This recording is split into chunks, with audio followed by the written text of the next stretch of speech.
Wow, wow, wow, wow. Ciao a tutti amici. Halo teman-teman semua, ketemu lagi dengan Bumbau. Wow. Hari ini gua mau bahas tentang banyak sekali berita-berita di luar sana, ya.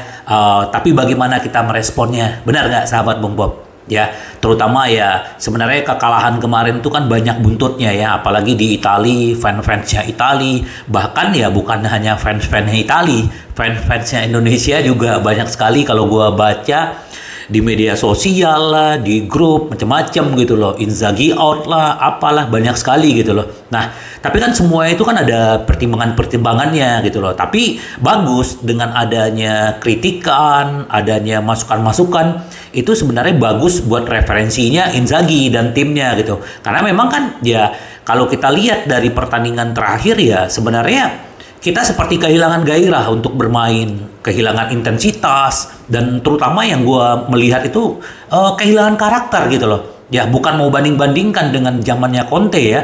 Di zamannya Conte itu ya fighting spirit itu kita sampai benar-benar sampai peluit berbunyi gitu loh. Nah ini yang kurang dirasakan gue lihat di pertandingan terakhir Inter gitu loh, sahabat Bung Bob.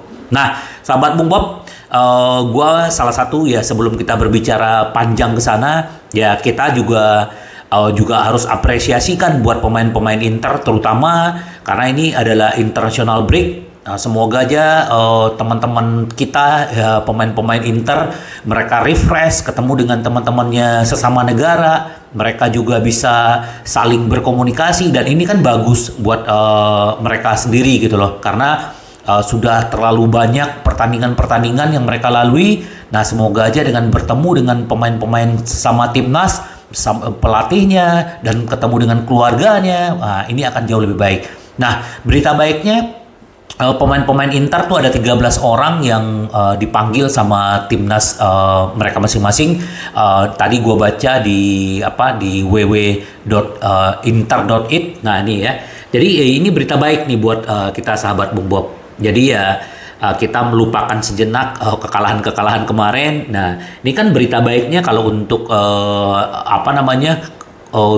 Itali itu dia memanggil Francisco Acerbi, pemain baru kita ya. Ini yang gua bilang kemarin, walaupun dia umurnya udah segitu, dia itu punya visi permainan yang bagus dan dia punya karakter seorang leader kalau gua lihat ya. Gak tahu bagaimana sahabat Bung Bob melihat si Acerbi ini gitu loh. Nah, terus juga Nicola Barella juga dipanggil ya. Ini yang selalu ngotot ya, tapi kadang-kadang down juga permainannya, nggak tahu ya. Di musim ini semoga aja dia bisa balik lagi seperti musim-musim sebelumnya. Alessandro Bastoni juga dipanggil walaupun kemarin ngamuk-ngamuk ya. Federico Di Marco juga dipanggil. Nah artinya ini kan berita baik nih buat kita. Jadi Itali memanggil pemain itu ada 4 orang ya dari Inter sendiri gitu. Terus ada Christian Aslani walaupun belum dapat jam bermain di Inter tapi dia sudah dipercaya sama timnas Albania. Lautaro Martinez dan Korea itu dipanggil sama Argentina, Edin Dzeko itu Bosnia. Jadi ya sebenarnya pemain-pemain kita ini ya langganan untuk timnasnya mereka masing-masing. Terus ada juga Andre Onana yang juga belum banyak waktu bermain tapi udah dipanggil sama Kamerun karena memang dia pemain langganan timnas ya. Marcelo Brozovic Kroasia, biasanya kan dia sama Perisic ya. Terus Robin Gosens Jerman. Nah, terus juga De Vrij sama si Dumdum juga dipanggil sama timnas Belanda. Jadi artinya pemain-pemain kita ini juga bagus-bagus ya.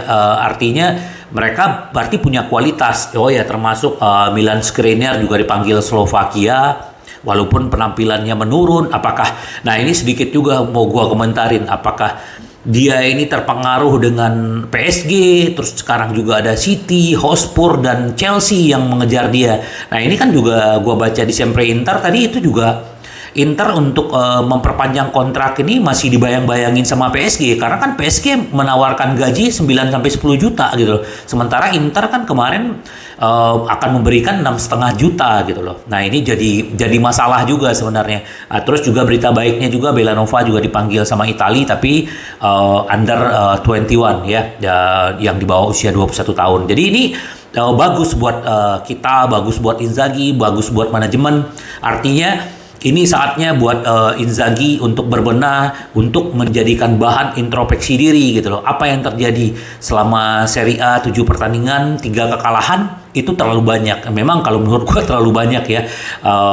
Jadi ini jadi apa namanya masukan buat Inzaghi gitu loh. Nah terus ini gue baca juga ya. Jadi di Sempre Inter itu juga bahwa manajemen besok hari Rabu akan ada pertemuan dengan Inzaghi. Ya, jadi ini ya Simone Inzaghi pada hari Rabu untuk membahas bagaimana mengubah arah musim ini. Laporan dari media Italia bahwa bagaimana nih Inter ke depannya. Nah, mumpung seperti yang gue bilang tadi, mumpung masih libur, nah inilah kesempatan-kesempatan yang manajemen ketemu dengan Inzaghi, bahkan ya kan pemain-pemain pada pergi semua. Jadi artinya Inzaghi dengan staff-staffnya nanti kan akan tahu apa nih yang mereka inginkan, apakah ada perubahan-perubahan gitu loh.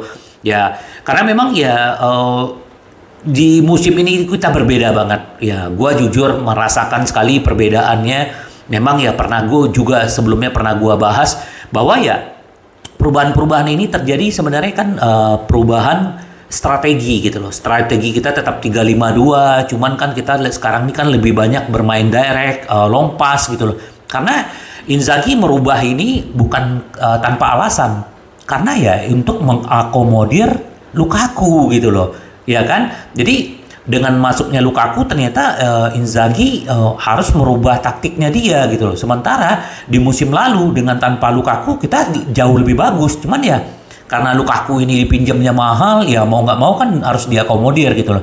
Ya semoga aja lah Lukaku nanti di awal Oktober udah bisa bermain kembali dan kita akan punya kekuatan baru. Karena ya pemain-pemain baru kita yang belum bisa tampil banyak ya dia baru 1 gol, baru main cuman baru 2-3 pertandingan gitu loh, udah cedera. Semoga aja segera beres gitu ya Lukaku-nya. Ini yang dari manajemen ya. Nah, terus ini ya salah satu yang jadi gini yang disampaikan sama La Repubblica ya melaporkan bahwa para direktur bersiap-siap untuk putaran krisis ya pembicaraan dengan pelatih di mana mereka akan membawa semua isu yang telah muncul pada minggu-minggu awal musim. Nah, merumuskan rencana dan mengatasi Inter campaign di awal musim ini kan telah biasa-biasa aja, tidak ada yang istilahnya istimewa ya, dengan masalah terus hal kepantasan, konsentrasi dan kebugaran fisik. Nah, kalau kita berbicara kebugaran fisik ya di zamannya Conte kita punya pelatih kebugaran fisik itu kan bagus banget ya, itu Pintus ya, sekarang kan di Madrid gitu loh. Nah, kita sekarang seperti kayaknya si Marotta lagi mengincar pelatih fisik Juventus ya, itu mantan ya, gue lupa namanya. Jadi benar-benar memang kelihatan sekali fisik-fisiknya pemain Inter agak berbeda dibanding musim lalu dan apalagi musim-musimnya Conte ya. Dan itu juga berpengaruh ya. Ini kita berbicara fisik ya, belum berbicara psikologis gitu loh. Nah, terus para direktur menuntut tanggapan dengan Inzaghi, pria yang pertama dan terutama harus bertanggung jawab atas retaknya preparation dan pertemuan akan bekerja pada awal-awal minggu ini. Jadi ya di hari Rabu ini akan ada pertemuan. Semoga aja pembahasannya bisa memberikan solusi buat Inzaghi dan tim gitu loh. Jadi ya benar-benar kita akan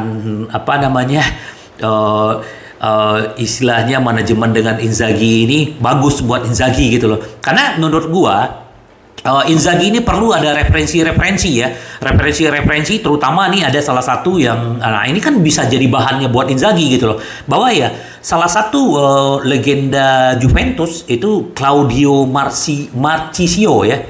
Inter telah kehilangan semangat pengorbanan banget ya. Kenapa gitu loh? Itu yang selalu gua bilang gitu. Fighting spirit kita tuh mana? Musim lalu tuh masih bagus. Di mana-mana kita selalu lari. lari-lari. Bahkan di musim lalu Brozo itu yang paling banyak berlari dari semua pemain-pemain Liga Italia. Di bawah dia tuh kalau nggak salah tuh Christian Aslani ya, yang waktu itu bermain di Empoli. Sekarang mana? Nggak berbeda banget gitu loh. Nah itu benar yang dia bilang. Antonio Conte membuat mereka berkonsentrasi selama 90 menit. Benar banget.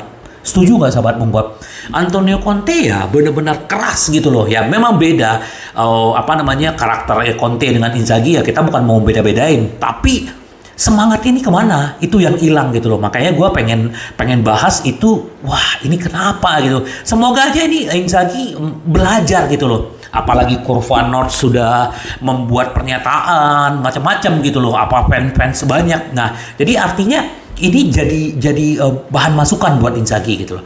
Terus si Marchesio juga bilang begini. Marchesio berbicara pada penyiar Itali bernama Rai Radio ya, mulai memikirkan mengapa Nerazzurri harus berjuang keras untuk memulai kampanyenya, dan secara khusus mengomentari kontras ketika Antonio Conte menjadi kepala pelatih. Karena Marchesio sendiri telah menghabiskan 3 musim bermain di bawah Conte, sementara sekarang kan Conte di Hotspur. Jadi waktu dia bermain di Juventus itu kan 2011 sampai 2014. Jadi si Marchesio ini udah akrab banget dengan metode pelatih Conte gitu loh. Nah, dalam mantan midfielder nih, pengaruh pelatih seperti Conte adalah tepat. Apa yang tampaknya kurang berdasarkan pada bagaimana standar kinerja saat ini telah menurun di kalangan sejak awal musim. Itu benar. Terutama mengingat bagaimana mereka tampak ketika Conte telah bertanggung jawab. Ya, kalau misalnya mereka memainkan peranan seperti Conte, nah itu benar-benar kelihatan gitu loh. Nah, ketika sebuah tim mengakui bahwa bahwa ada satu kesalahan, yang lebih mengkhawatirkan adalah bahwa mereka tidak dapat mempertahankan keuntungan. Ya, seperti semua kemarin. Kita udah unggul 1-0 tapi kita tidak bisa mempertahankan. Kata Marchisio, ini bukan lagi soal fase pertahanan, tapi ini adalah soal konsentrasi. Benar-benar kita banyak sekali kehilangan konsentrasi ya, seperti kayak ini banyak masalah gitu loh. Kita nggak tahu masalahnya Inter apa, di ruang ganti apa gitu loh. Nah, Antonio Conte dapat memusatkan perhatian tim selama 90 menit. Nah, ini yang bicara konsentrasi. Nah, hari ini Inter kurang memperlihatkan hasrat untuk memenangkan bola di lini tengah. Sewaktu Anda menyaksikan para pemain seperti Nicola dan Brozovic, benar banget gitu loh. Bahkan ya kalau seperti yang gue bilang sebelumnya, bahwa ya kayak bola dibawa pemain-pemain Udinese, Lord Gagliard ini lari-lari kecil, bukan yang mengejarnya pemain, bukan mengejarnya bola gitu loh. Nah ini semoga aja Inzaghi juga baca ini, dan ini bagus masukan-masukan buat Inzaghi gitu loh. Jadi benar-benar banyak sekali gaung-gaung ya. Kalau gue pribadi ya, kasih aja dulu kesempatan Inzaghi. Ini kan masih ada waktu 1 bulan, Oktober, November kita udah Piala Dunia. Nah kita lihat nih di pertandingan berikut, Roma, Barcelona, terus Sassuolo, lanjut lagi Barcelona gitu. Nah lihat 4 pertandingan ini seperti apa. Nah kalau memang ada perubahan-perubahan ya berarti bagus. Tapi kalau nggak ada perubahan ya manajemen bicara yang namanya klub, bicaranya namanya satu perusahaan. Bisnis is bisnis. Bisnis adalah bisnis gitu. Kalau ada kemerosotan terus-menerus, pasti yang namanya perusahaan pasti akan meng-cut itu gitu loh. Ya kita nggak tahu seperti apa nanti. Semoga aja tidak, karena Inzaghi menurut gua sih masih kompeten. Cuman tinggal bagaimana dia lebih lentur. Seperti sebelum-sebelum yang gua bilang gitu loh. Bahwa ya dia harus mulai memikirkan pemain-pemain muda. Ini bukan gua jadi perbandingan ya. Kalau berbicara yang namanya pergantian pelatih, gampang ganti-ganti pelatih, itu kan nggak gampang untuk memulai lagi. Kita contohkan salah satu adalah Arteta. Kalau sahabat Bung Bob, Arteta itu kan dulu asistennya si Guardiola ya, waktu di Manchester City. Akhirnya dia menjadi pelatih Arsenal karena dia kan mantan pemain Arsenal. Nah ternyata di awal-awal dia itu benar-benar keteteran, bahkan ya pecat. Tapi itulah satu manajemen perusahaan kalau bagus, dia tidak melihat sesuatu pelatih itu instan gitu loh. Kalau sahabat Bung Bob tahu bahwa di musim lalu Inzaghi itu hanya dikasih target hanya 4 besar. Tapi ternyata di luar ekspektasi, dapat 2 piala dan bahkan bisa mau dapatin Scudetto walaupun gagal gitu loh. Ya itu gitu loh. Jadi Arteta dikasih kesempatan. Sekarang sahabat Bung Bob lihat. Kalau sahabat Bung Bob lihat bagaimana sekarang Liga Premier, itu Arsenal tuh di peringkat 1 sahabat Bung Bob. Jadi ya itu satu referensi gitu loh. Bukan gua mau ngebela Inzaghi ya. Kalau Inzaghi ya pasti banyak juga kekurangan-kekurangannya, kesalahan-kesalahannya. Nah, itu pasti gitu loh. Tapi kita melihatnya sekarang secara realistis aja gitu loh. Kalau ada perubahan-perubahan di kepelatihan itu berbahaya nanti. Nah, mumpung ini masih awal musim, nah sekarang bagaimana perbaikan Inzaghi? Nah, itu semoga aja dengan pertemuan dengan manajemen nanti akan ada jalan keluar dan solusi ini bisa diterapkan di lapangan gitu loh. Nah, itu salah satu ya, sahabat Bung Bob. Nah, terus kalau misalnya sekarang pun Inzaghi dipecat, yang terjadi apa? Nah, sementara dia kan baru diperpanjang kontrak gitu loh.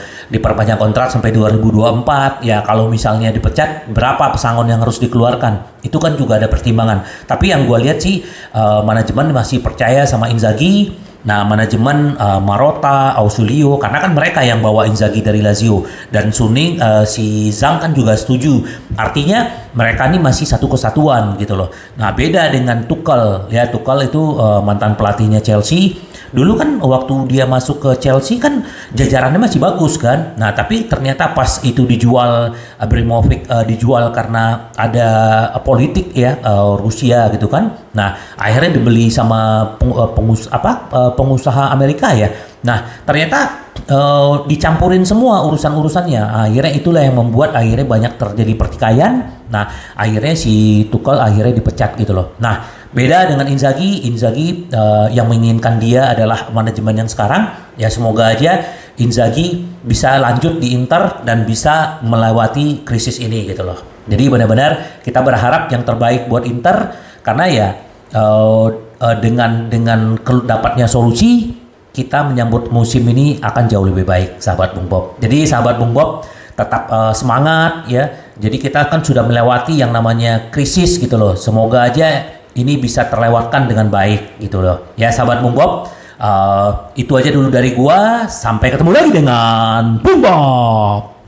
Bye bye. Ci vediamo.